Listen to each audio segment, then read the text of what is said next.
ಕಾಶಿಲಿ ಸ್ನಾನ ಮಾಡು, ಕಾಶ್ಮೀರ ಸುತ್ತಿ ನೋಡು, ಜೋಗದ ಗುಂಡಿ ಒಡೆಯ ನಾನೆಂದು ಕೂಗಿ ಹಾಡು.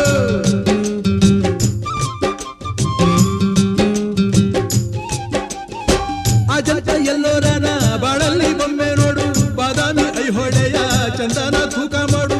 ಕಲಿಯೋಕೆ ಕೋಟಿ ಭಾಷೆ, ಆಡೋಕೆ ಒಂದೇ ಭಾಷೆ ಕನ್ನಡ ಕನ್ನಡ, ಕಸ್ತೂರಿ ಕನ್ನಡ.